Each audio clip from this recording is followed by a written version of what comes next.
So we now start with the interaction session with our leader. So the first set of the interaction will be a few questions from the moderators to enlighten the business community, and then the audience will also be given a chance. But when the audience get a chance, please make sure the question is very clear, crisp, and up to the mark. Thank you, sir. Over to MRD. Thank you, Kaushik. Once again, happy morning. Myself, Shivakumar Imadi. I'm the founder of VBN. It's a great privilege and an honor to interact with you, Mr. K.T. Ramarao. Thank you, sir. I recollect, Mr. K.T. Ramarao, you work around the clock since the formation of Telangana in 2014, ensuring that the people of Telangana were not left wanting for anything, both on the social and economic front. While the elders are handling affairs of the state and politics, you work tirelessly to bring the change to the city of Hyderabad and bring the rest of the state up to the speed with the times, introducing them to entrepreneurship, encouraging small industries. My query, the testing times of COVID-19, the lockdown has created a standstill for business across all the sizes of establishments.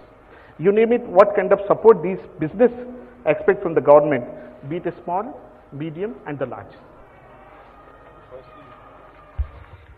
Can you check the audio, please? Firstly, good afternoon to all of you, and I would like to thank VBN for giving us this opportunity, this forum, this podium to talk to all of you. Thank you very much. Thank you.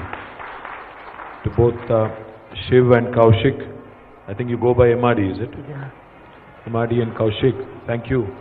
Thank you for having me here, and thank you for the title. I really like it.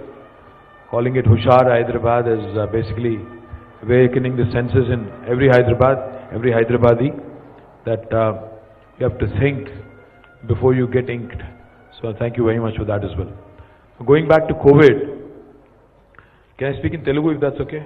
Yes, please. Or do you want me to Here speak in we have English? a combination of North, South Indian business community. Okay, how many of you guys don't understand Telugu? Yeah, because I also have to speak to. कितने लोग हैं जो तेलुगु नहीं समझते हैं? अच्छा, कुछ लोग हैं, तो मैं शायद इंग्लिश में और हिंदी में बात कर लूँगा फिर.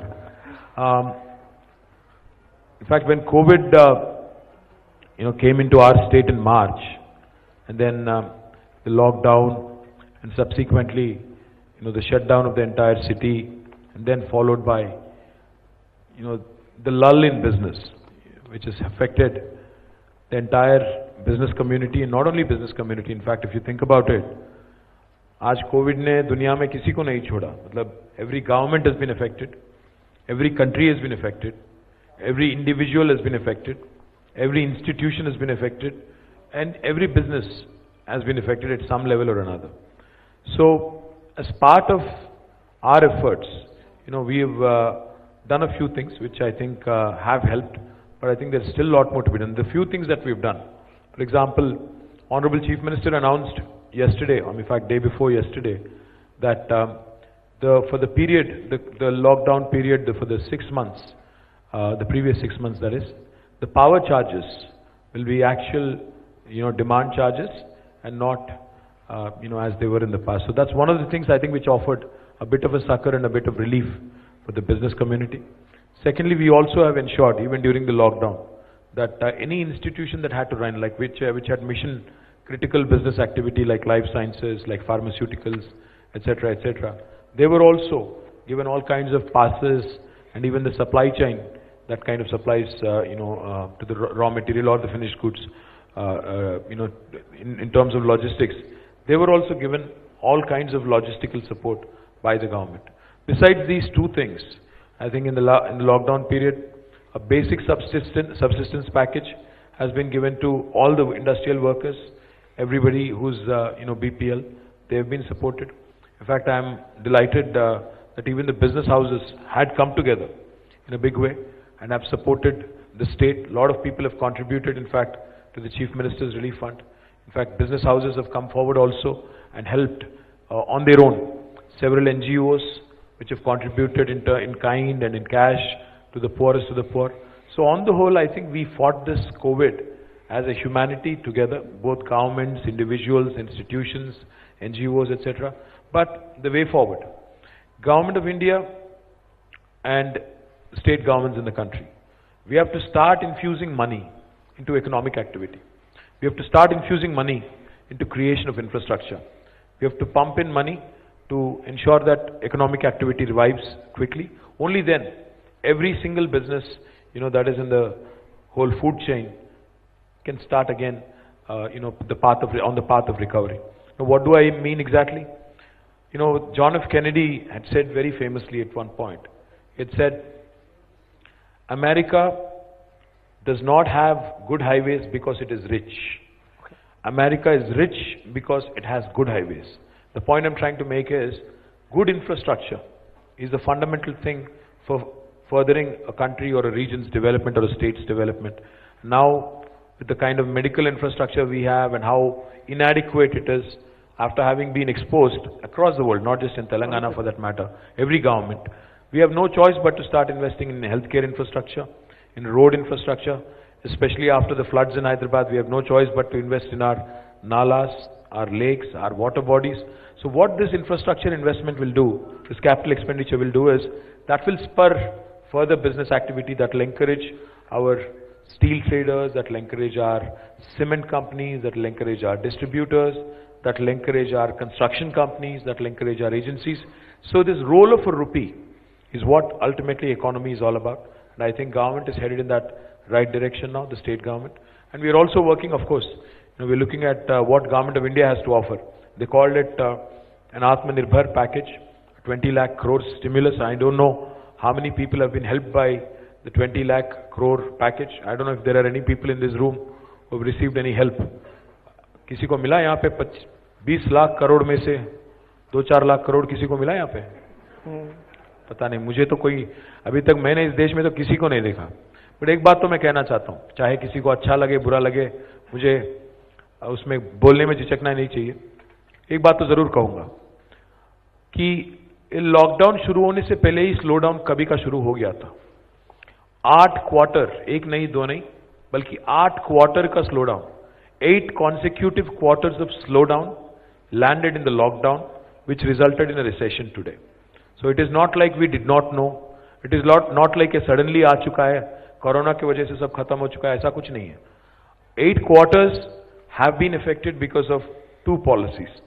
One was demonetization, जिसने पूरा इंडिया को, जब इनिशियली किया गया था थोड़ा उसमें लोगों में कंफ्यूजन था, बट बाद में ऐसा लगा कि डिमोनेटाइजेशन की वजह से जो छोटे ट्रेडर हैं, जो स्मॉल और माइक्रो और मीडियम एंटरप्राइजेस हैं, they have been hit very very badly. The growing economy has been hit, and today the results of that are seen in the slow down, and eventually lockdown again hit it further. So therefore, my point is, as a state, we have done a few things, but I think a lot more need to be done, and we will certainly sit with the community. I'll take suggestions also on what needs to be done, and we'll certainly incorporate their ideas, their suggestions moving forward as well. Thank you. Thank you. Kaushik, over to you. So you're such a flamboyant and suave personality. I saw you addressing the IT fraternity on Sunday, and then you addressed the construction fraternity on Monday. This audience is predominantly businessmen who trade across all verticals. What is the safety assurance to the small trade community, especially with the emergence of kind of blue whales like Amazon and other, the Reliance entering online market, capturing traditional businesses like Kirana, clothing? So what is your take on that? Kaushik, first things first. Why is Telangana today attracting business into the state? Matlab, how come Hyderabad has become a very attractive investment destination in the last 6 years more particularly? वो बोलने से पहले मुझे थोड़ा past के बारे में भी बात करना चाहिए. अगर आप पास्ट देखेंगे तो इस रूम में जितने भी बिजनेसमैन हैं, आपको शायद याद होगा 6 साल पहले जब तेलंगाना राज्य की गठन हुई थी, बहुत सारे शंकाएं थे मन में, बहुत सारे डाउट्स थे कि क्या होगा हैदराबाद में. हैदराबाद में झगड़ा होगा क्या? आंध्रा तेलंगाना को लेकर झगड़ा होगा क्या? आंध्रा रायलसीमा को लेकर झगड़ा होगा क्या? बिजनेस का क्या होगा? बिजनेस का माहौल क्या होगा? कुछ लोग कह रहे थे कि यहां पे तो नया इन्वेस्टमेंट नहीं, एग्जिस्टिंग इन्वेस्टर भाग जाएंगे यहां से. आपको शायद याद होगा, इस रूम में शायद कोई है या नहीं पता नहीं, कांग्रेस गवर्नमेंट जब थी 2013 में 14 में, ना सिर्फ यहां के फैक्ट्री वर्कर्स बल्कि इंडस्ट्रियलिस्ट यहाँ पे इंदिरा पार्क के पास हड़ताल कर रहे थे कि 2-2 दिन पावर हॉलिडे अगर आप देंगे एक हफ्ते में तो धंधा कैसे चलेगा, बिजनेस कैसे चलेगा। जनरेटर लगाना पड़ता था, हर घर में इन्वर्टर लगती थी। जेरोक्स सेंटर चलाने वाला भी इन्वर्टर के बगैर काम नहीं करता। एक जूस स्टॉल चलाने वाला भी इन्वर्टर के बगैर काम नहीं चलाता था। 2-2 दिन की पावर हॉलिडे। इंदिरा पार्क के पास जब हड़ताल किया था आपने, तो उसमें यह भी कहा आपने कि भाई अगर जरूरत पड़ा तो पावर टैरिफ बढ़ा दो, 6 रुपया नहीं 10 रुपया कर दो, बट पावर तो दे दो ठीक ठाक, तो हम लोग कम से कम हमारा धंधा चलाएं और हम पे जो लोग निर्भर हैं, जो लोग हम पे डिपेंडेंट हैं, उनको कम से कम रोजी रोटी खाने का मौका मिले। मैं आपको याद दिलाना ये भी चाहता हूं कि हम लोग जब सत्ता में आए 2014 में, इनिशियल डेज में काचीगुड़ा में एक मीटिंग किया था हमने। रवि प्रसाद जी यहीं पे कहीं पे है, उन्होंने किया था, रवि प्रसाद जी ने एक मीटिंग ऑर्गेनाइज किया था उन्होंने काचीगुड़ा में। हमारे स्टील ट्रेडर्स थे, हमारे भाई लोग, देखिए वहां पे से भी हाथ उठ रहा है, कुछ लोग यहाँ पे भी शायद हैं, आप भी थे। आपने उस दिन एक ही डिमांड किया था मुझसे, आपने शायद 2 डिमांड किया था। एक तो आपने ये कहा था कि भाई हमें कुछ भी करो बिजली दो, कुछ भी करो, तुम लोग क्या करोगे पता नहीं, बिजली दे दो। और दूसरी बात आपने कहा कि एक स्टेबल गवर्नमेंट प्रोवाइड करो ताकि गड़बड़ ना हो, ताकि झंझट ना हो। मैं आपको आज याद दिलाना चाहता हूं, 6 साल हो गया, हमने 2 चीजों पे डिलीवर किया कि नहीं, आप एक बार याद करो। हमने एक स्टेबल गवर्नमेंट प्रोवाइड किया, इकोनॉमिक स्टेबिलिटी हमने लाया, इकोनॉमिक एक्टिविटी हमने काफी खूब इनफैक्ट रिवाइव किया। इससे और भी अहम, इससे भी अहम चीज यह है कि पहले ही 6 महीनों में हमने पावर का सिचुएशन को स्टेबल करवा दिया। आज मैं आपको कहना चाहता हूं, अगर एक बिजनेस चलाना है, एक धंधा चलाना है, सबसे अहम बात है स्टेबिलिटी, लॉ एंड ऑर्डर। उसका अगर वो माहौल, शांति की माहौल, अमन की जो माहौल है, उसमें अगर तब्दील होती है, उसमें कोई चेंज होती है, तो जरूर एवरीबडी विल बी इफेक्टेड, ना सिर्फ नॉर्मल हैदराबादी। क्योंकि मैं जब बचपन में हैदराबाद में ही, मेरी पैदाइश हैदराबाद की नहीं है, मैं करीमनगर में, I was born in Karimnagar but I was brought up in Hyderabad. I went to school, grammar school, मेरे कुछ यहाँ क्लासमेट भी बैठे हुए हैं, ग्रामर स्कूल हैबिट्स में मैं यहाँ पे पढ़ाई किया मैंने।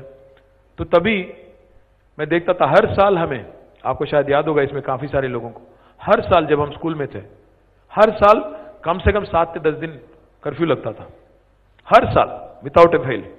पक्का पूरा व्यापार बंद, पूरा सिटी बंद, कहां कब कर्फ्यू लगी, कितने बजे से कितने बजे तक, यही बातें होती थी। आज मैं याद दिलाना चाहता हूं आप सभी लोगों को, उससे कितना डिस्टर्बेंस हुआ था याद कीजिए, उससे कितना तकलीफ हुआ था याद कीजिए। आज हैदराबाद में पिछले 6 सालों से वैसी कोई नौबत नहीं है। इसीलिए मैं आप तमाम हमारे भाई लोग से विनती करना चाहता हूं कि लॉ एंड ऑर्डर सबसे अहम चीज है। अगर बिजनेस चलना है, स्टेट चलना है, रोल ऑफ रूपी चाहिए, उसमें कोई डिस्टर्बेंस होती है, चाहे वो कोई भी नाम से लेके, चाहे वो कास्ट लाइन पे हो, क्रीड लाइन्स पे हो, रिलीजियस लाइन्स पे हो, अच्छी बात नहीं है। तो इसलिए मैं 2 चीज आपने जो पूछा था हमने डिलीवर किया। शांति के साथ यहाँ पे हमने व्यवहार किया, किसी के साथ भी भेदभाव नहीं किया हमने, कोई रिलीजियस डिस्क्रिमिनेशन नहीं, कोई कास्ट डिस्क्रिमिनेशन नहीं, कोई रीजन डिस्क्रिमिनेशन नहीं, किसी को हमने डिस्क्रिमिनेट नहीं किया। और इससे भी बढ़िया बात, पिछले 6 सालों में यहाँ कोई हरासमेंट गवर्नमेंट की तरफ से किसी को नहीं हुआ, मैं ये दावे के साथ कह सकता हूं। कोई व्यापारी, कोई ट्रेडर, कोई बिजनेसमैन, किसी के साथ भी कोई नाइंसाफी, कोई जुल्म कहीं नहीं, कोई आपके धंधे में कोई पॉलिटिशियन का दखलंदाजी, इन डिस्टर्बेंस, ऐसा कुछ नहीं हुआ, शांतिपूर्वक चल रहा है यहाँ पे। तो ये 3 चीज आपने जो पूछा था मुझे 2014 में, मैं मानता हूं और भी करना चाहिए, मैं मानता हूं और भी कर सकते हैं, बट उसके लिए शांति बहुत जरूरी है, उसके लिए लॉ एंड ऑर्डर बहुत अहम है। ये मैं आप सभी लोगों से विनती करना चाहता हूं। So you're such a versatile speaker in English and Hindi too. ఇక్కడ తెలుగు తమ్ముడు కూడా మీరు తెలుగులో కూడా మాట్లాడితే మా అన్న మాట్లాడిండ్రా అని చెప్పుకోవడానికి వెయిట్ చేస్తున్నాను. I am Hyderabadi, so I can speak in all languages. मैं दक्कनी उर्दू बोलता हूं, हिंदी बोलता हूं, तेलुगु बोलता हूं, తెలుగులో కూడా కొంచెం మాట్లాడండి అని వినపం సార్. తెలుగులో కూడా మాట్లాడాలంటే మరి మిగతా వాళ్ళకి అర్థం కాదు, అందుకే ఐఎమ్ స్విचिंग टू हिंदी। हिंदी तो सभी समझते हैं, हैदराबादी हर कोई हिंदी समझता, बट एक चीज बोलना चाहिए कौशिक, जब मैं स्कूल में था ना, जो हैदराबादी अगर पहली बार मिलते थे तो लोग हमेशा शुरुआत उनकी हिंदी में या उर्दू में होती थी। आजकल तेलुगु में बोल रहे हैं, बट इससे पहले हमेशा हिंदी या उर्दू में शुरुआत होती थी। That's the fact. There can be no better example of setting a goal of yourself and getting it done. Here, one of the reasons why Mr. K.T. Ramarao is an inspiration to many. One is you're tireless. You are constantly on the move, constantly planning the next big breakthrough for the state of Telangana. For the first time in many years, as told by भाई event का नाम रखे हुशार हैदराबाद, यहाँ पे ईरानी चाय नहीं पिला रहे आप, ग्रीन टी पिला रहे, क्या तो भी है नहीं। एक्सक्यूज मी, मैरियट में नहीं मिलेंगे शायद ईरानी चाय। मिल जाएगा अभी। नहीं मजाक कर रहा हूँ यार, अरे यार तू छोड़ ना, पियेंगे ना, अच्छा रहता है। मैं भी कॉफी मंगा लिया भाई, ईरानी चाय मिलेगा मैरियट में, देखो यार, ट्राई सही है। For the first time in many years, as told by our elders, you are a leader whose works is clearly apparent in the भाई छड़ाओ मत, सुनो नहीं ऐसे क्वेश्चन पूछो, छड़ाओ मत, झाड़ पे चढ़ा रहा हूँ अभी मेरे देखो, आपको कुछ बोलने का जरूरी नहीं है। You are like a hero for the Telangana, but I got a question here. Development in the national scenario has always inclined towards north. South is always given a least. Likewise, in Hyderabad, the development trend over the years have been towards the west of Hyderabad. Why not east? Especially in terms of IT. Is there any different side of the Hyderabad that we can look forward for development? Absolutely. In fact, I will tell you one thing, कि हैदराबाद अगर all round development नहीं होता है, it will be a grave injustice to all of our children and all of our future generations. मुझे याद है जब मैं स्कूल में था, अगर शॉपिंग करने के लिए कहीं जाना होता, अगर बाटा जूते खरीदने होते तो हैबिट्स में ही मिलते, आपको कहीं और नहीं मिलते। एक ही जगह था, वो चिरागली लेन, वो हैबिट्स वाला मेन रोड, वही चेरमास, वही वेयर हाउस, वही जॉन्स बेकरी, वहीं पे पूरा धंधा चलता था, एक हैबिट्स से लेकर कोटी तक। हाँ जी। पूरा हैदराबाद में और कहीं शॉपिंग नहीं था। पर आज आप देखो, हैदराबाद में चौतरफ आपको हर जगह आपके पास शॉपिंग है। अगर आप कुत्तापेट भी जाते हो, हमारे दयानंद साहब वहीं से आर के पुरम से, वहां पे भी आज खूब सारे शॉपिंग है। आप वहां चले गए एलबी नगर, और वहां पे भी शॉपिंग है, दिलसुख नगर शॉपिंग है, यहाँ पे कुकटपल्ली आ जाओ शॉपिंग है, हैदर नगर है, पटानचेरू तक है। अगर इधर चले जाओ तो उप्पल, एएस राव नगर, मतलब decentralised economic activity has improved. By and large business today is not confined to one area. Core city जो एमसीएच थी, जिसमें जो हमारे पुराने बेगम बाजार, चिरागली लेन, कोटी, ट्रूप बाजार, जितने भी हमारे व्यापारी थे वहीं पे थे, आज वहीं तक सीमित नहीं है। आज हैदराबाद पूरा बिजनेस तो हर जगह फैला हुआ है। उसके बाद after that if you look at it, there are certain sectors which have preferred certain parts of the city. For example IT का आपने जिक्र किया, तो आईटी ज्यादा कॉन्सेंट्रेटेड वेस्ट में है। उसको डिसेंट्रलाइज करने के लिए फिलहाल मतलब हाल ही में हमने एक पॉलिसी लाया गवर्नमेंट की तरफ से, जिसका नाम है grid, growth in dispersion. Growth in dispersion का मतलब यह हुआ कि हम लोग ये चाहते हैं कि आईटी ना सिर्फ वेस्टर्न पार्ट तक सीमित हो जाए, बल्कि वो पूरा हैदराबाद में फैल जाए, मतलब नॉर्थ में भी, साउथ में भी और ईस्ट में भी। और इसके लिए हम लोग एडिशनल इंसेंटिव दे रहे हैं। अगर आप उप्पल में, जैसा अभी उप्पल में हमने 5 आईटी पार्क लॉन्च किया, उप्पल में एक शिल्पारामम भी हमने बनाया, मेट्रो भी वहां तक हमने बना दिया। तो इससे क्या हो जाएगा ना, जब मेट्रो वहां तक बनती है तो जरूर वहां पे इकोनॉमिक एक्टिविटी बढ़ेगी, क्योंकि लोगों को आने जाने के लिए एक अच्छा पब्लिक ट्रांसपोर्टेशन का व्यवस्था जब मिलेगी तो जरूर वहां पे भी इकोनॉमिक एक्टिविटी होगी। तो मेरी तो उम्मीद यह है, यकीन है कि जरूर हैदराबाद में ईस्टर्न पार्ट में आप आगे आने वाले 1-2 साल में आप आईटी पार्क देखेंगे। मैं कोम्पल्ली में भी एक आईटी पार्क इनॉग्रेट कर रहा हूं, गवर्नमेंट की तरफ से वहां पे भी एक आईटी पार्क बना रहे हैं। और जो सदर्न पार्ट ऑफ हैदराबाद है, जो हमारे पहाड़ी शरीफ के पीछे वाली इलाका जो है, एयरपोर्ट की तरफ जो है, वहां पे भी हम लोग 2 इलेक्ट्रॉनिक मैन्युफैक्चरिंग क्लस्टर प्रमोट कर रहे हैं, जिसमें अभी हाल ही में जो अमेजॉन आया था, अमेजॉन वेब सर्विसेज, वो वहीं पे लगा रहा है पैसा।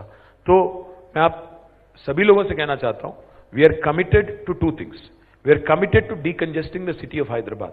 उसके लिए 2 चीज करना जरूरी है, एक तो डिस्पर्शन में ग्रोथ होना चाहिए, और दूसरा हम लोग एक नया पॉलिसी भी लाए हैं। इसमें अगर कोई रियल एस्टेट डेवलपर है तो मैं आप सबसे कहना चाहता हूं, हमने एक इंटीग्रेटेड टाउनशिप पॉलिसी भी हमने लाया, जिसके बारे में मैं 2 शब्द कहना चाहता हूं।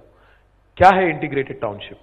इंटीग्रेटेड टाउनशिप का मतलब यह है कि अगर आप कोई टाउनशिप बना रहे हो तो उसमें लिव, वर्क, लर्न, प्ले, इस सारे चीजों का सुविधा होना चाहिए। एक टाउनशिप सेल्फ कंटेन्ड होना चाहिए। तो इसको हम लोग प्रमोट कर रहे हैं पूरा आउटर रिंग रोड के चारों तरफ। तो आउटर रिंग रोड के 5 किलोमीटर बाहर अगर आप टाउनशिप अगर बनाओगे So anybody who can't afford a villa or a flat in Hyderabad, they can go there and live there, and they can commute either inside the township, or if they have to commute into Hyderabad also, they can come and go.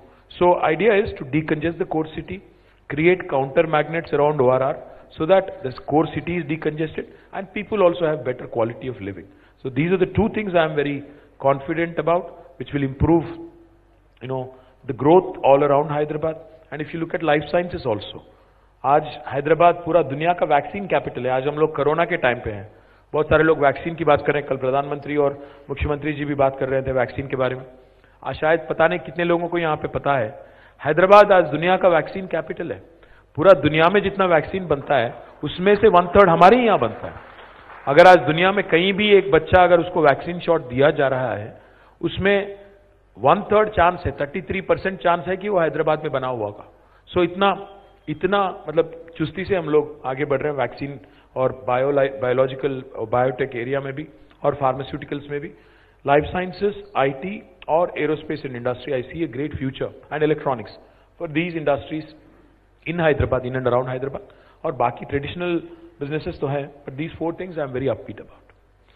So I'll take the cue from for the next question from this point, sir. So you were talking about decongestion in Hyderabad and decentralized development across Hyderabad. So this is the city scenario. Do we take this in the state scenario as well? ఎప్పుడు urbanisation గురించి మాట్లాడుతుంటాము, Hyderabad సెంట్రికే మాట్లాడుతుంటాము. So మీ విజన్లో తెలంగాణ మొత్తంలో కూడా decentralise development, decongestion from అంటే హైదరాబాద్ నుంచి ఎక్కువ pressure పడకుండా వేరే దగ్గర కూడా డెవలప్ కావాలి అన్న మీ విజన్లో భాగం ఉందా? Part B of the question. And we don't want put pressure everything on the government, అన్ని గవర్నమెంటే చేశారని కాకుండా మా business community is also waiting. Where can we take part in your vision of rural development? There are NGOs working, but how do you want businessmen to collaborate with the government to work on development on rural side?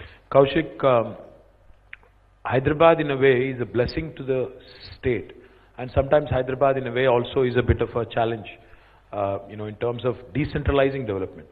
Okay. What I mean is, Hyderabad is so central to Telangana. From any nook and corner of Telangana, it is about maximum of 3.5 hours. So you can reach the city. So a lot of people, when I request them, see for example IT companies, I've been working with them, I've been telling them कि आप वरंगल में invest करो, करीमनगर में करो, महबूब नगर में करो, निजामाबाद में करो, आप खम्मम में करो.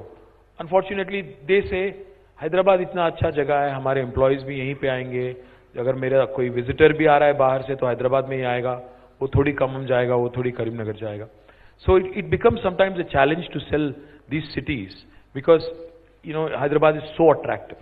Secondly, let me point out, ये वो दिन ज़्यादा दूर नहीं है जब high speed rail network India में भी आएगा. जैसे जापान में आपने सभी लोगों ने ट्रैवल तो किया ही होगा, जापान और वेस्ट और इवन यूरोप, जहाँ पे आपको आज 1 घंटे में आपको 200-250 किलोमीटर के रफ्तार से चलने वाले ट्रेन यहाँ पे भी आएंगे.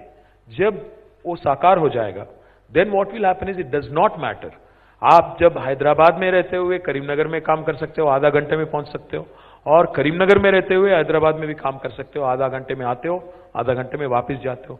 When that sort of a network public transportation का available हो जाएगा, साकार हो जाएगा, then this decentralization will happen at a brisk pace. But till such time what should we do? We should promote 3 things. Urbanisation को तो हम रोक नहीं सकते हैं, क्योंकि लोग तो अर्बनाइज करेंगे. हैदराबाद क्यों आते हैं लोग? Better health care, better education, better employment opportunities. क्योंकि हम ये तो रोक नहीं पाएंगे, हमें ये सारे सुविधाएं लोकल रूरल डिस्ट्रिक्ट्स में करना चाहिए. तो सीएम साहब का ये विजन है कि आज जैसे निम्स है यहाँ पे हैदराबाद में, ऐसे ही हॉस्पिटल हम बनाने वाले हैं हर डिस्ट्रिक्ट में. That is our goal eventually, if not tomorrow. It might take a bit of a time, but we want to do that. Better educational facilities, as much as possible, decentralized. See, Warangal is shaped up into a good education hub now. Correct. Likewise, we have to ensure another 4 or 5 education hubs also. We are trying for a triple IT in Karimnagar. Likewise, we have to push more and more institutes away from Hyderabad so that Correct. better education, better healthcare and better employment opportunities are also available in districts, so that this urbanization can be stemmed to an extent. And urbanization may be एक और phenomenon, a sub-phenomenon. It's called suburbanization.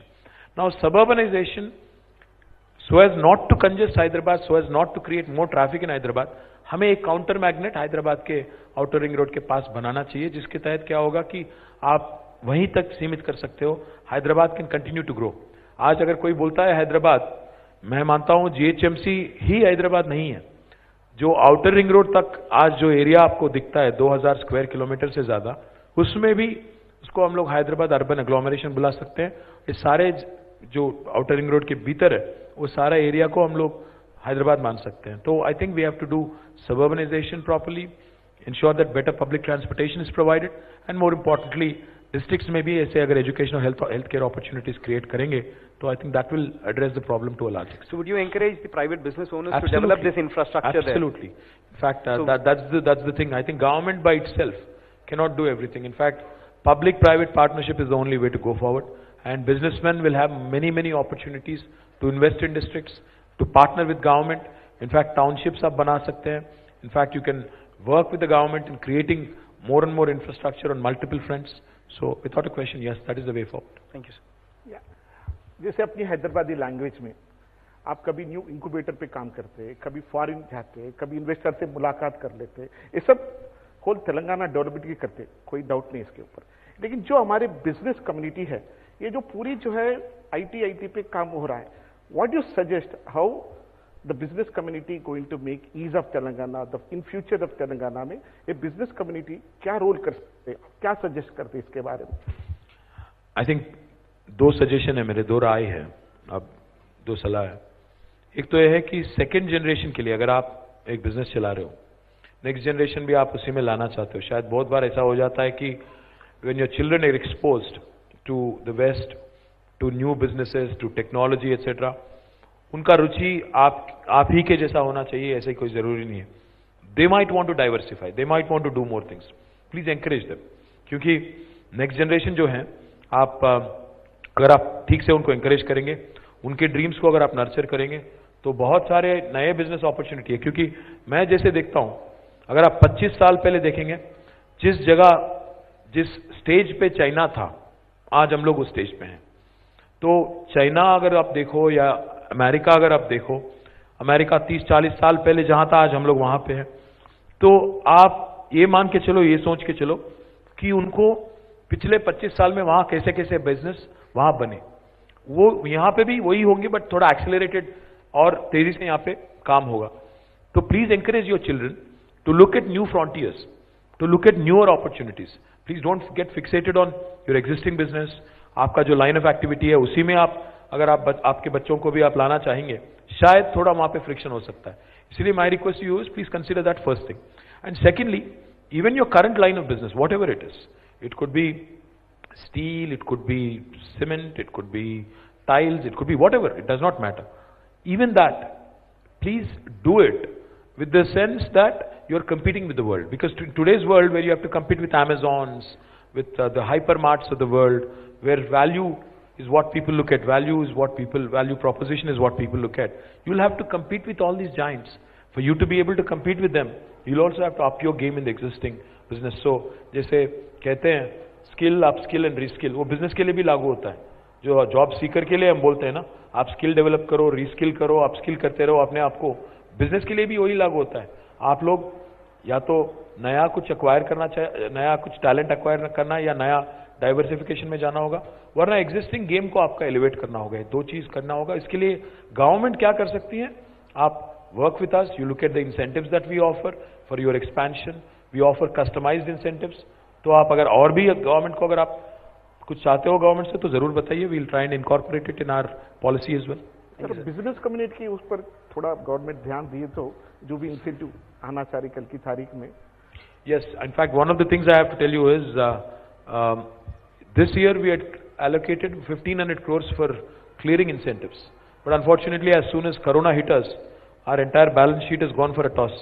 52,000 crores is what is the gap between what we thought we would get in terms of revenue and where we could not reach.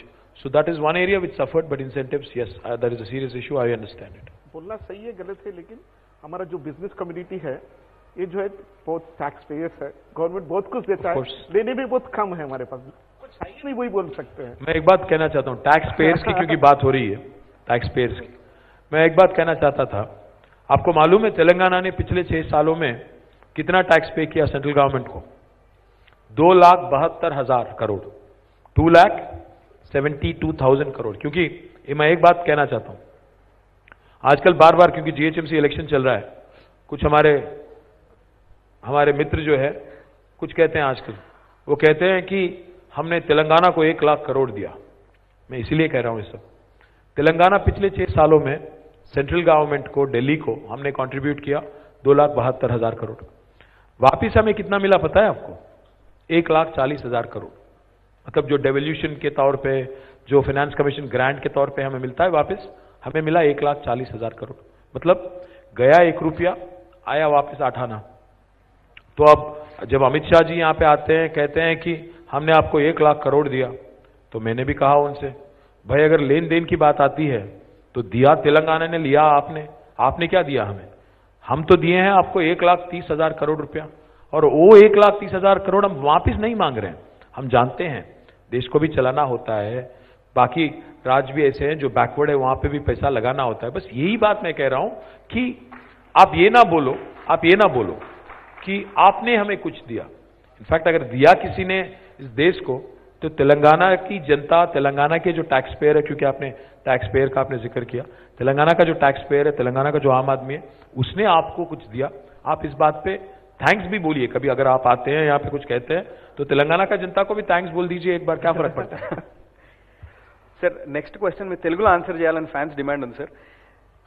ఇంతకుముందు మీరు new frontiers అన్నారు, and आपने कहा innovations पे ध्यान दो, and let me తెలుగులో question అడిగితే నేను కూడా తెలుగులో తప్పకుండా సార్. నేను తెలుగు హిందీ మిక్స్ చేద్దాం అనుకుంటున్నాను. మా ఫాదర్, మేము ఆదిలాబాద్ నుంచి వచ్చాం సార్. మా ఫాదర్ కేసీఆర్ గారు మీ గవర్నమెంట్ అగ్రికల్చర్లో చేసిన ఇన్నోవేషన్స్ అండ్ ఎవ్రీ రైతు కూడా, ప్రతి రైతు ప్రతి డిస్ట్రిక్ట్లో మాట్లాడుతున్నప్పుడు రైతులందరూ కూడా చాలా సంతోషకరంగా ఉన్నారు. ప్రొడక్షన్ కూడా చాలా ఉంది, ప్రొడ్యూస్ చాలా ఉంది.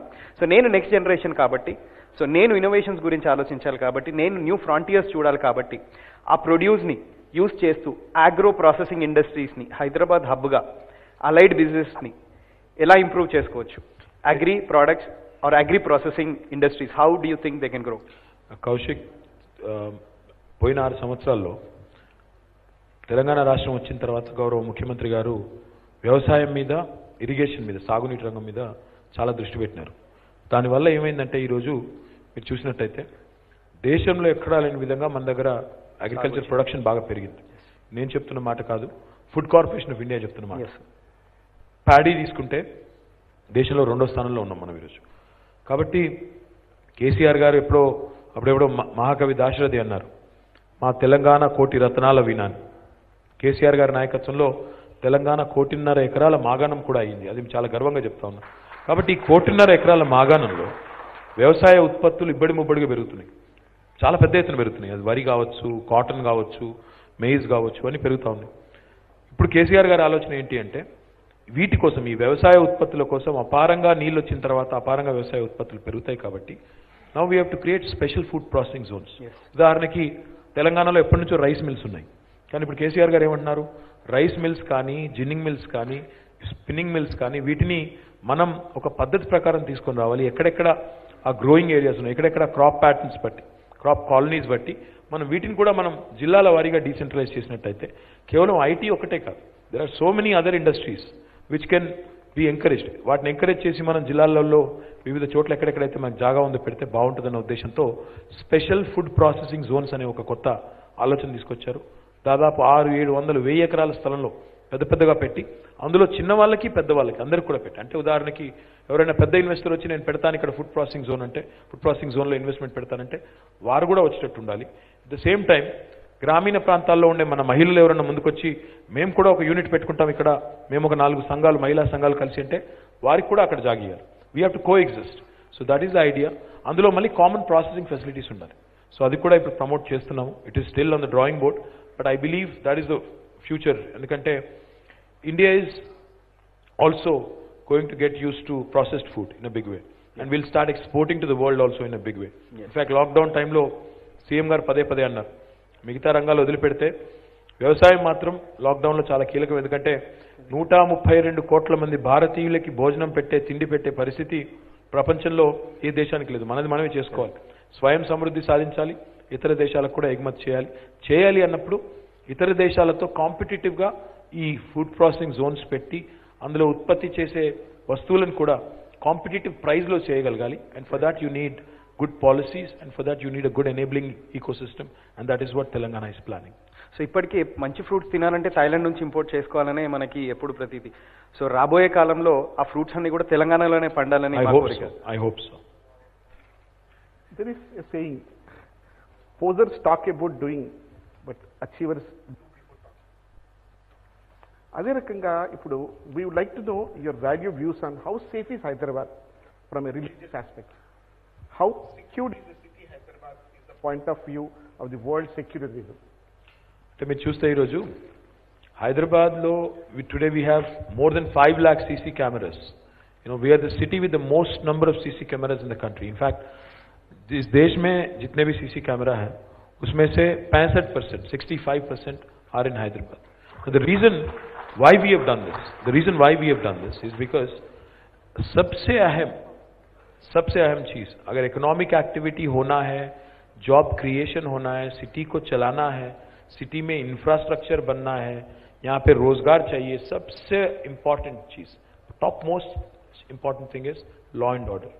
उसमें हमने कभी कॉम्प्रोमाइज नहीं किया. इस केसीआर साहब का गवर्नमेंट आने के बाद आपने देखा होगा, उससे पहले वो कटोरा गाड़ी था पुलिस का, वो पुराने जीप थे, तो सारे जीपों को हटा दिया हमने, नए गाड़ी चमकते हुए इनोवा आ गए गाड़ी रोड पे. आपके इंटरसेप्टर गाड़ी आज जो दिखते हैं चौरस्ते पे, वो भी केसीआर साहब का आइडिया था. उसके बाद अगर आप बंजारा हिल्स में अगर आप जाते हो कभी, वो रोड नंबर 12 पे आप देखोगे एक शानदार इमारत, one of the world's finest command control centre. किसी ने देखा नहीं, पता नहीं, अभी आप लोग भी यहाँ दिखा रहे थे, एक बार वो भी दिखा दो. तो वो भी आज बन रहा है, वो 2 महीने दूर है, उगादी के टाइम पे वो भी इनॉग्रेशन हो जाएगा, जिसके तहत क्या होगा कि we want to double the number of CC cameras from 5 lakh to 10 lakh and we want to ensure that अगर कोई चेन स्नैचिंग होता है, कोई हरासमेंट होता है, कुछ भी होता है, we are able to capture that immediately and we are able to ensure that crime is either deterred, either prevented, or even when it happens, if it happens, we should be able to immediately solve it. And the third thing I'd like to point out is, even women's safety is a very, very important subject. So KCR Saab's idea was, She Teams was his idea, his brainchild. In fact, he came out with She Teams, and today our women feel safer here, our businesses feel safer here, our citizens feel safer. Chain snatchings कम हो गया, crime कम हो गया, कोई religion के नाम पे disturbance नहीं. जैसा मैंने कहा, ना ओल्ड सिटी में ना न्यू सिटी में कोई डिस्टर्बेंस नहीं है. आज कम्युनल हार्मनी भी बहुत मजबूत है. तो I believe that is the fundamental thing that government needs to focus on. That is exactly what we have done and will strengthen it even further. And my request to all of you in this room is, please think, because when you are voting you ought to be thinking about क्या चाहिए हमें, कैसी government चाहिए हमें. एक progressive government, एक decisive policies लाने वाली गवर्नमेंट चाहिए कि डिवाइसिव पॉलिटिक्स करने वाले पार्टीज चाहिए. ये आपको सोचना चाहिए, क्योंकि इस सारे चीजों का इंपैक्ट आप ही पे पड़ता है, आपके बिजनेस पे पड़ता है. अगर डिस्टर्बेंस होती है, सबसे पहले इफेक्ट होने वाले बिजनेसमैन हैं, बिजनेसेस हैं, और आप पे जो लोग डिपेंडेंट है वो लोग इफेक्ट होते हैं. आप बगैर सोचे वोट ना दीजिए, क्योंकि आज कुछ लोग बोल रहे हैं, आप देख रहे होंगे टीवी पे, एक पार्टी है जो बोलती है, बच्चों को बहका रही है, बोलती है कि आप रॉन्ग रूट में गाड़ी चलाओ, 4-4 लोगों को गाड़ी पे बिठा के चलाओ, चालान हम बांध देंगे. अरे यार, जीएचएमसी इलेक्शन है ये, आप बच्चों को बहका के ये ना बोलो कि रॉन्ग रूट में चलाओ और चालान मैं बांधूंगा. अब जीएचएमसी चालान बांधने के लिए थोड़ी है, जीएचएमसी है आपके रोड डालने के लिए, ड्राइनेज करने के लिए, आपके पार्क बेटर करने के लिए, आपके लाइट बेटर करने के लिए, आपके सिविक कम्युनिटीज के लिए जीएचएमसी है. That is not to pay challans for somebody. So this kind of politics, बच्चों को उकसा के, बच्चों को प्रोवोक करके, उनमें एक जज्बात क्रिएट करके, ये अच्छी बात नहीं है. और रिलीजन के नाम पे कल किसी ने कह दिया हम ये करेंगे वो करेंगे. मैं क्या कह रहा हूं, आप जो भी कह रहे हो जिम्मेदारी से कहो. आप जो कह रहे हो सोचो, 1-2 मिनट सोच के बोलो, क्योंकि कुछ भी भावुक होके कुछ भी कहना बहुत आसान है, जज्बाती बनना बहुत आसान है. बट एक बार सिटी पे अगर इंपैक्ट पड़ता है, नेगेटिव इंपैक्ट पड़ता है, उससे फिर रिकवर होना बहुत मुश्किल है, खासकर आपके बिजनेसेस को बहुत मुश्किल है. क्योंकि कुछ भी नेगेटिव होता है सिटी में, the first person, of course the common man is affected, the citizen is without a question affected, but first impact पड़ता है बिजनेस पे. अभी अभी हम लोग रिकवर कर रहे हैं कोरोना से, एक स्लो डाउन से अभी अभी उभर के बाहर आने की कोशिश कर रहे हैं। आप देखिए, आप తెలుగులో అంటారు మూలిగే నక్క మీద తాటిపండు పడ్డదని, ఇప్పుడిప్పుడే బయటకు వస్తున్నాం ఈ రిసెషన్లోకి వెళ్ళి, ఇప్పుడిప్పుడే మెల్లమెల్లగా బిజినెస్లు మళ్ళీ చాలు అవుతున్నాయి, దంద మళ్ళీ నడుస్తున్నది. ఇట్లాంటి టైంలో ఇక్కడ లా అండ్ ఆర్డర్ దెబ్బతింటే డెఫినెట్గా బిజినెస్లు దెబ్బతింటాయి. డెఫినెట్గా మీ మీద ఆధారపడ్డ వాళ్ళు, మీ మీద ఆధారపడ్డ కార్మికులు కానీ, మీ సప్లయర్స్ కానీ వాళ్ళు కూడా దెబ్బతింటారు.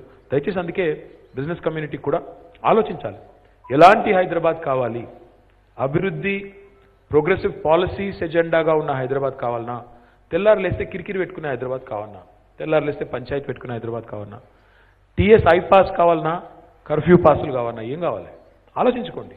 क्या चाहिए आपको?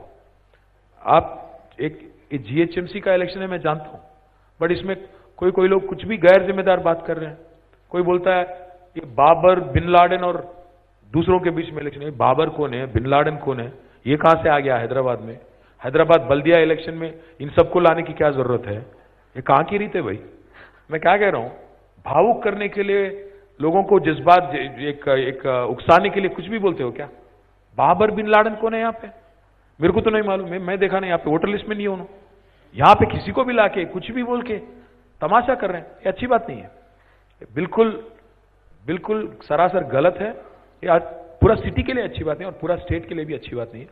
तो आप ध्यान दें कौन क्या बोल रहा है, क्या कह रहा है. मैं बोल रहा हूं पिछले 6 साल में मैंने ये काम किया, ये मेरा रिपोर्ट है.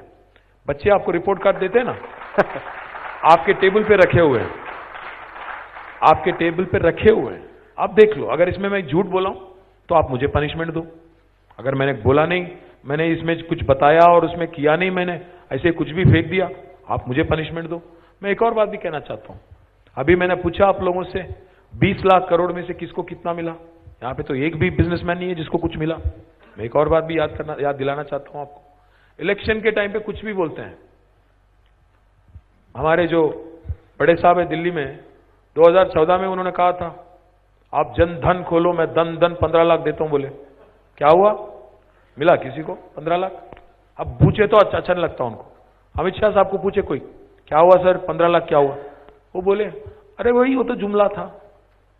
जुमला इलेक्शन टाइम पे कुछ भी बोल देते हो, फिर बाद में जुमला बोलते हो उसको. ये अच्छी बात नहीं है.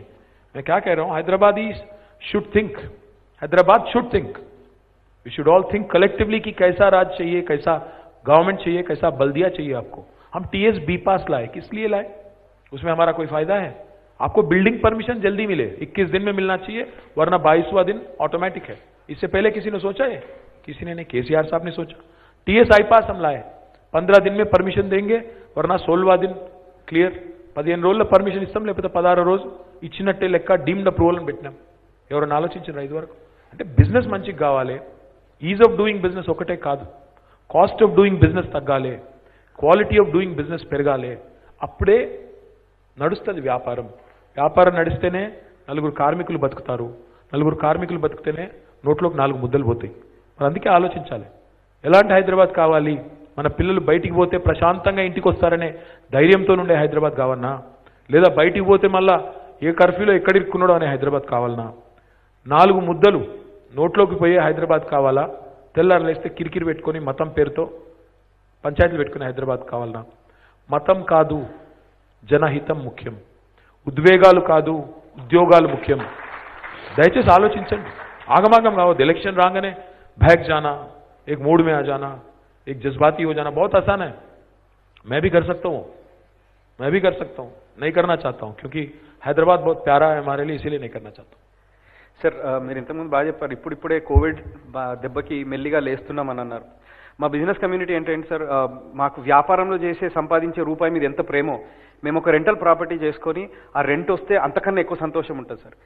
మీరు జిహెచ్ఎంసీ ఇప్పుడు మీరు వాగ్దానం చేసినట్టు 50% रिबेट ఇచ్చారు రెసిడెన్షిयल प्रॉपर्टी. 50% ఒకటే ఇలేదు. I don't know if you have seen this. कल केसीआर साहब ने ऐलान किया है कि सारे लोग जो आज हैदराबाद में ड्रिंकिंग वाटर फैसिलिटी अवेल करते हैं HMWS का, 20,000 लीटर तक आप सभी लोगों को उसको केसीआर साहब ने क्लियर कर दिया. Free of cost drinking water is also being provided now because of all these issues. It's not a one time thing, it's for ever, it's permanent.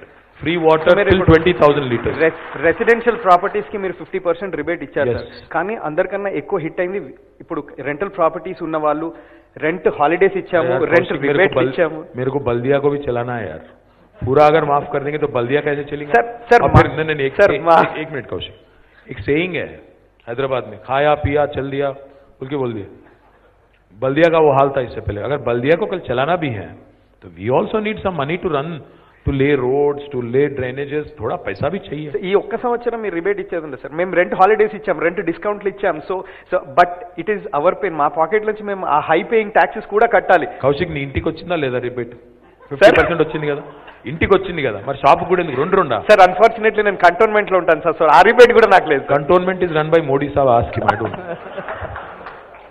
ఇక్కడైతే కౌశిక్ అడిగిన క్వశ్చన్ కూడా ఏంటంటే, కొంచెం రెంటల్ ప్రాపర్టీ పైన మేము ఆధారపడి ఉంటాం. ప్రాపర్టీ వచ్చేసి 1 కోటి 2 కోట్లు 8 కోట్ల ఉంటుంది, రెంట్ వచ్చేసి 20,000 50,000 ఉంటుంది. దాన్ని కూడా మాఫ్ చేయడం అనేది అలా మెసేజ్ ఇస్తే ఎంతవరకు ఈ మాఫ్ చేయమని మేము అడగలేదు సార్. మీరు ఏదైనా కన్సిడర్ చేస్తే బాగుంటుందని. అంటే ఇండివిజువల్స్ కి ఇప్పటికి 13,21,000 కుటుంబాలకి మనం రిలీఫ్ ఇచ్చాము. అందులో అందరూ ఉన్నారు. నువ్వున్నావు, నేనున్నాను, ఆయన కూడా ఉన్నారు. ఒక నువ్వంటే మోడీ గారి దగ్గర ఉన్నావు కాబట్టి నువ్వు లేవు, అంటే మోడీ గారి టెరిటరీలో ఉన్నావు కాబట్టి లేవు. మిగతా వాళ్ళందరూ ఉన్నా, మా అందరికి వచ్చింది. కాబట్టి ఐ థింక్ ఈ బిజినెసెస్ అనేది, ఎందుకంటే జిహెచ్ఎంసీ మొత్తం దెబ్బతింటుంది. Before we go to the audience, sir, last question from my side. Okay, 1 year back you were mentioning about the conclusive title. ఆ కంక్లూజివ్ టైటిల్ యాక్ట్ తెలంగాణలో తీసుకొచ్చి దాన్ని ఎఫెక్టివ్ గా అమలు పరచాలనేది మీ ఐడియా. దాన్ని దశల వారీగా, ఫేజ్ వైజ్ గా మీరు ఇంప్లిమెంట్ చేస్తారని చెప్పారు. If you can throw some light on what conclusive title is and the progress on that. आपने सुना होगा ये धरनी के बारे में. धरनी గురించి విన్నారు కదా. ఈ ధరణి అంటే ఏంటి అంటే, ఇట్స్ అన్ ఆన్లైన్ పోర్టల్. క్యూంకి ఇస్సే పహలే ఒక రిజిస్ట్రేషన్ కావాలంటే, ఒక మ్యూటేషన్ కావాలంటే లంచం ఇవ్వకుండా పని అయ్యే పరిస్థితి లేదు ఇదివరకు గవర్నమెంట్ రిజిస్ట్రేషన్ కార్యాలయంలో, రెవెన్యూ ఆఫీస్లో. కానీ ఆ పరిస్థితి నుంచి ఈరోజు మీరు ఎట్లా అయితే పాస్పోర్ట్ ఆఫీస్కి పోతే ఒక అపాయింట్మెంట్ తీసుకొని పోయి ఆ స్లాట్ తీసుకొని అక్కడ అర్ధగంటలో పని చేసుకొని వస్తారో, అదే సిస్టమ్ ఈరోజు దేశంలో మొట్టమొదటిసారిగా తెలంగాణలో మన ముఖ్యమంత్రి కేసీఆర్ గారు ధరణి రూపంలో తెచ్చారు. దీనివల్ల మీరు ఇప్పుడే అర్థం కాదు మీకు, మీరు ఒక రిజిస్ట్రేషన్ చేసుకున్నప్పుడు ఒక ఫ్లాట్ కానీ ఒక ప్రాపర్టీ కానీ, नॉन एग्रीकल्चर प्रॉपर्टी का भी रजिस्ट्रेशन चालू हो रहा है. जो लोग बेचैन है कि नॉन एग्रीकल्चर प्रॉपर्टी का रजिस्ट्रेशन शुरू नहीं हुआ, मैं आप सभी लोगों से विनती करना चाहता हूं, even that is getting started, don't worry. कभी कभी పెద్దలు చెప్తారు, సాగర మదనంలో ముందు హాలాహలం వచ్చింది, తర్వాతనే అమృతం వచ్చిందని చెప్తారు. కాబట్టి ఏదైనా ప్రాసెస్ చేంజ్ అయినప్పుడు కొద్దిగా టైం పడుతుంది, కొద్దిగా టీథింగ్ పెయిన్ ఉంటుంది. అలా మొదలు కొద్దిగా ఇబ్బంది అయినా పర్మనెంట్గా మాత్రం మనకి చాలా రిలీఫ్ వస్తుంది. కాబట్టి ఈ ధరణి విషయంలో మీరు అన్నట్టు రిజిస్ట్రేషన్స్, మ్యూటేషన్స్ ఇప్పుడు ఆన్లైన్ చేస్తున్నాం. అయితే మీరు అడిగిన ప్రశ్న కంక్లూజివ్ టైటిల్ అనేసి, తెలంగాణ గారు మొత్తం చూసుకుంటే 1,12,000 స్క్వేర్ కిలోమీటర్లు మొత్తం తెలంగాణ భూభాగం. ఎకరాల్లో చూసుకుంటే 2,77,00,000 ఎకరాలు తెలంగాణ మొత్తం భౌగోళికంగా జియోగ్రాఫికల్ ఎక్స్టెంట్. ఈ 2,77,00,000 ఎకరాల్లో వ్యవసాయ భూమి, agriculture land is about 1,55 lakhs. बाकी जो 1.22 करोड़ एकड़ जमीन है उसमें आधा అంటే 66 లక్షలు వాగులు, వంకలు, ఫారెస్ట్ భూములు, నదులు వాటిల్లో ఉంది. మిగతా 66 లక్షల్లో మన గ్రామకంటాలు, పట్టణాలు ఇవన్నీ కూడా ఉన్నాయి. సో ఇప్పుడు ఏం చేస్తున్నది తెలంగాణ ప్రభుత్వం అంటే, మొత్తం అన్ని డీటెయిల్స్ కూడా తీసుకొని we are in fact getting a proper digital survey done. And ఇప్పుడు కౌశిక్ భూమి ఉంది, ఎంఆర్డి భూమి ఉంది, మీ ల్యాండ్ కరెక్ట్గా ఎక్స్టెంట్ ఎంత అంటే, మీకు ఉదాహరణకు కంటోన్మెంట్లో మీకు ఒక 1000 గజాల స్థలం ఉంది. ఆ 1000 గజాల స్థలానికి కుడివైపున ఎవరున్నారు, ఎడమవైపున ఎవరున్నారు, ముందేమున్నది, వెనకేమున్నది, that will be digitally mapped. Latitude లాంగిట్యూడ్తో సహా దాన్ని ఫ్రీజ్ చేసి పెడతాం. అప్పుడు ఏమవుతుంది, ఈ దందాలన్నీ ఉండవు, ఏది ఎంక్రోచ్మెంట్లు, ఒకరిదొకరు గుంజుకోవడము, డబుల్ రిజిస్ట్రేషన్స్ ఇవన్నీ కూడా ఉండవు. దాంతోపాటు అన్నిటికన్నా ముఖ్యంగా ఈ ఒకసారి ల్యాండ్ ఎవరిది అని తేలిపోతే, ఇంకా ల్యాండ్ మీద పంచాయతీ లేకపోతే, then we can think of conclusive title. Conclusive title అంటే ఏంటంటే, today what title government gives you is a presumptive title. అంటే ఇది నీది అనుకొని అన్ని వెరిఫై చేసి మీకు టైటిల్ ఇస్తున్నాం. కానీ కంక్లూజివ్ టైటిల్ ఇస్తే ఏమవుతుంది అంటే, రేపు ఎప్పుడన్నా మళ్ళీ ఏదన్నా పంచాయతీ వస్తే మీ ల్యాండ్ మీది కాదు అని తేలితే, that entire burden will fall on government. Government is giving a title saying, I am saying this with absolute confidence కి ఇది కౌశిక్ ల్యాండ్. ఒకవేళ కాదు అని తేలితే నేను బాధ్యత, నేను కడతాను ఆ డబ్బులు అని రెస్పాన్సిబిలిటీ గవర్నమెంట్ మీద వస్తుంది. కాబట్టి దట్ ఈస్ అ స్టెప్ అవే. దానికి పోతాము. ప్రస్తుతం ప్రిజంప్టివ్ టైటిల్ వస్తుంది, సర్వే అవుతుంది, మొత్తం కూడా జియోగ్రాఫికల్గా మొత్తం ప్రాపర్గా చేసి దానికి పోవాలి. Thank you sir.